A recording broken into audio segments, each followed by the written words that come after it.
En l'an 1347, dans les terres de Castille, un fermier revenait d'un long voyage. Son cœur était brisé, son orgueil blessé. Il avait tout perdu à cause de la guerre. Mais ce qu'il vit ce jour-là allait changer sa vie à jamais. Imaginez la scène. Dom Fernando chevauchait sur la route poussiéreuse qui menait à son ancienne ferme. À ses côtés, sa nouvelle compagne, Donna Isabelle. Il souriait, pensant recommencer à zéro. Mais alors, ses yeux se fixèrent sur une silhouette familière. Une femme enceinte, portant de la canne à sucre, marchant péniblement sous le soleil brûlant. C'était Elena, son ex-épouse, la femme qui l'avait abandonnée. Et elle était enceinte, très enceinte. Mais pour comprendre ce moment, nous devons remonter dans le temps. 3 ans auparavant, quand tout a commencé à s'effondrer. Dom Fernando de Albuquerque n'était pas qu'un simple fermier. Il était fils de nobles déchus, héritier de terres qui avaient connu des jours meilleurs. Il s'était marié jeune avec Elena, fille d'un meunier. Ce fut un mariage d'amour véritable, ou du moins en apparence. 5 ans de mariage. 5 ans sans héritier. Pour la famille de Fernando, c'était inacceptable. Une femme stérile ne convient pas à un homme de lignée, disaient les oncles. Annule ce mariage, ordonnait son père mourant. Fernando était faible. Pas faible de corps, mais d'esprit. Quand la guerre contre l'Aragon éclata, il y vit sa chance de s'échapper. Il s'engagea comme chevalier, laissant Elena seule à la ferme avec une promesse vide. Quand je reviendrai, tout sera différent. Mais Fernando ne revint pas. Pas immédiatement. Pendant la guerre, il rencontra Donna Isabelle, une riche veuve qui suivait l'armée en vendant des provisions. Elle était belle, calculatrice, plus important encore, elle avait de l'or. Beaucoup d'or. Fernando n'écrivit qu'une seule lettre à Elena. Une lettre froide, brutale, « Notre mariage est terminé. Ne me cherche pas. Tu es libre. » Libre? Elena était piégée dans une ferme hypothéquée, sans famille, sans ressources. Libre était bien la dernière chose qu'elle était. Pendant que Fernando banquetait dans les campements militaires, Elena affrontait l'enfer. Mais Elena possédait quelque chose que Fernando n'avait jamais, un véritable courage. Elle ne se laissa pas abattre par la misère. De ses propres mains, elle commença à cultiver de la canne à sucre sur son petit lopin de terre. Elle se levait avant le lever du soleil. Elle travaillait jusqu'à ce que ses mains saignent. Elle apprit à négocier avec des commerçants grossiers qui tentaient de la tromper. Elle affronta des voleurs qui envahissaient sa propriété la nuit. Elena devint une femme de fer. Ce fut durant une de ces nuits de vigilance qu'elle rencontra Rodrigo. Un homme mystérieux, ancien soldat qui errait sur les routes. Il tenta de voler de la canne dans sa plantation, et Elena le surprit avec une faucille à la main. Un pas de plus et je te coupe. Madame, je veux juste un peu de nourriture. Il y avait quelque chose dans ses yeux. Ce n'était pas de la malice. C'était du désespoir. Elena baissa la faucille. Travaille pour moi pendant un mois. Je te donne nourriture et abri. Rodrigo accepta. Rodrigo n'était pas comme Fernando. Il était humble, travailleur, honnête. Il avait tout perdu dans la guerre, famille, terre, honneur. Mais il conservait encore sa dignité. Dans les mois qui suivirent, il devint plus qu'un aide. Il devint un ami, un confident. Et puis, quelque chose de plus. Elena résista longtemps. Le fantôme de Fernando la hantait encore. Mais une nuit, pendant la récolte, sous la pleine lune, quelque chose changea entre eux. Était-ce de l'amour? Était-ce un besoin? Était-ce la solitude de deux âmes brisées trouvant du réconfort? C'était peut-être tout cela. 3 mois plus tard, Elena découvrit qu'elle était enceinte. L'enfant que Fernando n'avait jamais pu lui donner, Rodrigo le lui avait offert. Mais le destin, cruel comme toujours, avait d'autres plans. Rodrigo était en extase. Il voulait se marier, donner un nom à l'enfant, construire une vie. Mais le passé ne nous laisse jamais en paix. Un matin, des soldats arrivèrent à la ferme. Rodrigo était déserteur. Il avait fui la guerre quand il avait vu son commandant massacrer un village d'innocents. Il avait refusé de participer à cette boucherie. Pour cela, il était considéré comme traître. Elena supplia. Elle offrit tout ce qu'elle avait. Mais la loi était implacable. Les déserteurs étaient pendus. Rodrigo fut emmené enchaîné. Avant de partir, il tint les mains d'Elena et murmura « Notre enfant naîtra libre. Promets-le-moi. » Elena chevaucha jusqu'à la ville. Elle arriva au coucher du soleil. Elle vit la foule rassemblée sur la place. Et là, en haut du gibet, se trouvait Rodrigo. Ses yeux la trouvèrent une dernière fois. Il sourit. Un sourire triste, mais plein d'amour. Puis, la trappe s'ouvrit. Elena ne cria pas. Elle ne pleura pas. Pas là, devant tout le monde. Elle resta simplement immobile, une main sur son ventre, sentant l'enfant bouger. À cet instant, quelque chose mourut en elle. Mais quelque chose naquit aussi, une détermination inébranlable. Et nous voici revenus à ce moment fatidique. Fernando, chevauchant avec sa nouvelle épouse, se figea en voyant Elena enceinte. Il descendit de cheval. Isabelle resta montée, observant avec mépris. Fernando s'approcha d'Elena, qui ne s'arrêta pas de marcher. Elle continuait à porter la canne, indifférente à sa présence. Elle est enceinte. Sans s'arrêter, cela ne te concerne pas, Fernando. Comment ça, non? Tu es encore ma femme. S'arrêtant et le fixant, je l'étais. J'étais ta femme quand tu m'as abandonné. J'étais ta femme quand j'ai eu faim. J'étais ta femme quand j'ai pleuré seul toutes les nuits. Mais je ne suis plus rien pour toi. La voix d'Elena était glaciale. Fernando recula, comme s'il avait été giflé.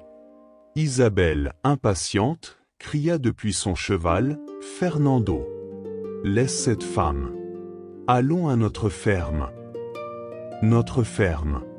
Les mots étaient du poison. Tu as trahi notre mariage.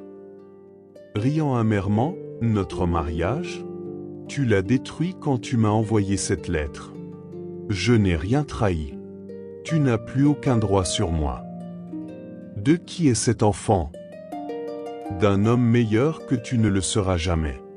Un homme qui a été pendu pour avoir eu de l'honneur. Quelque chose que tu ignores.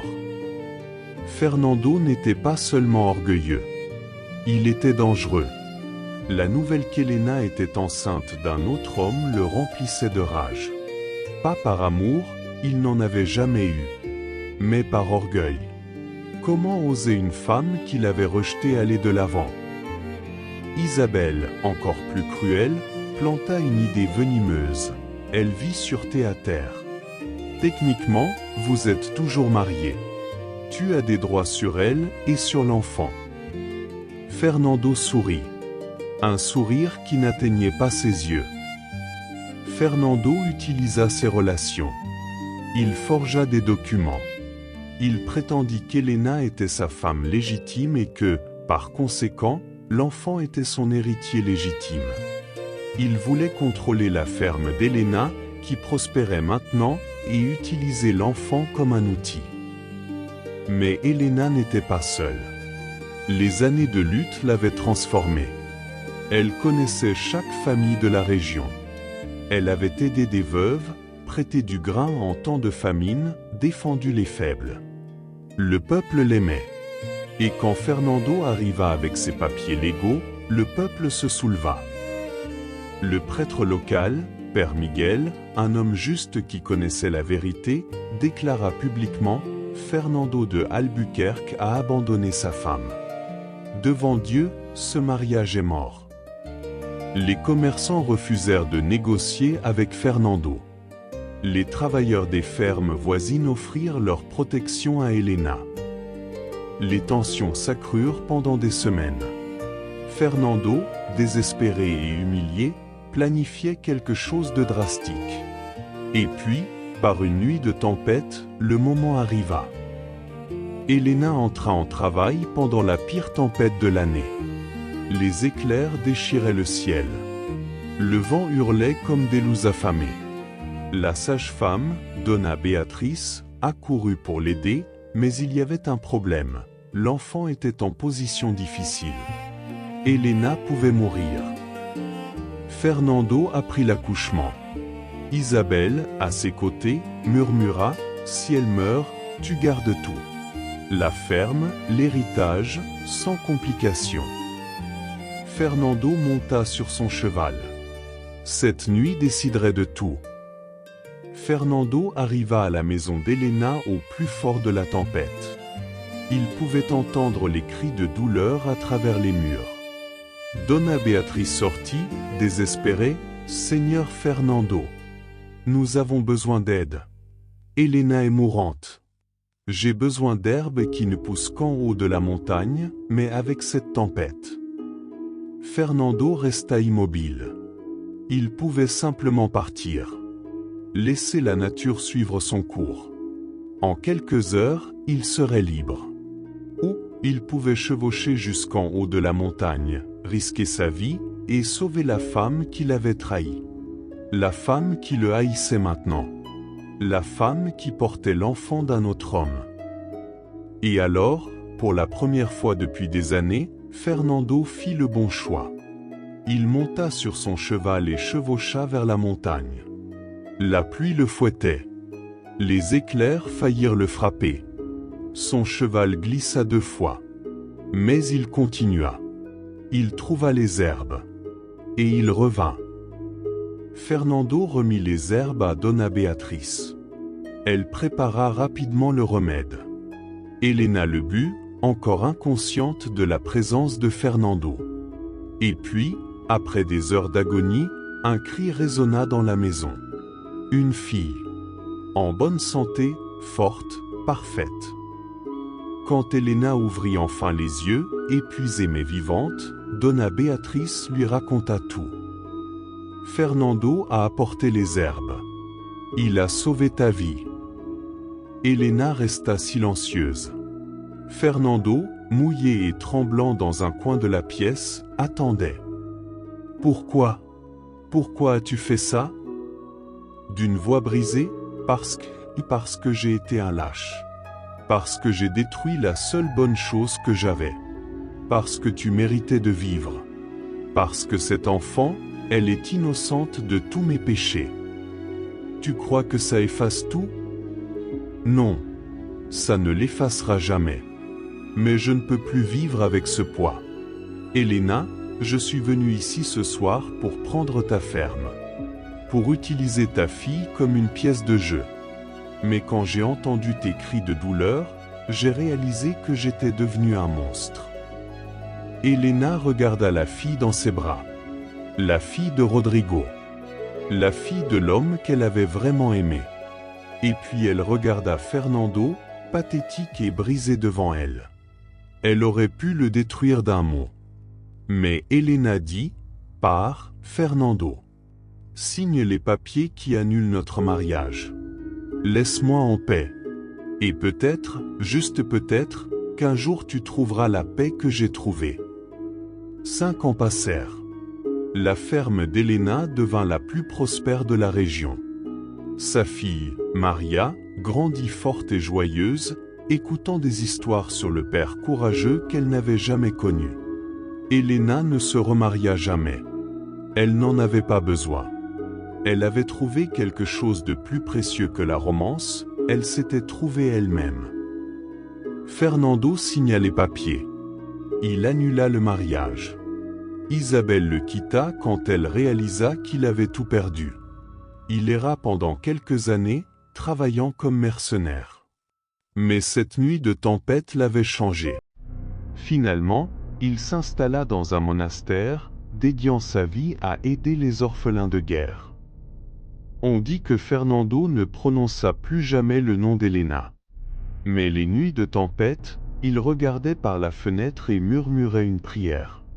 Pas pour lui-même, mais pour elle. Pour la femme qu'il n'avait pas méritée.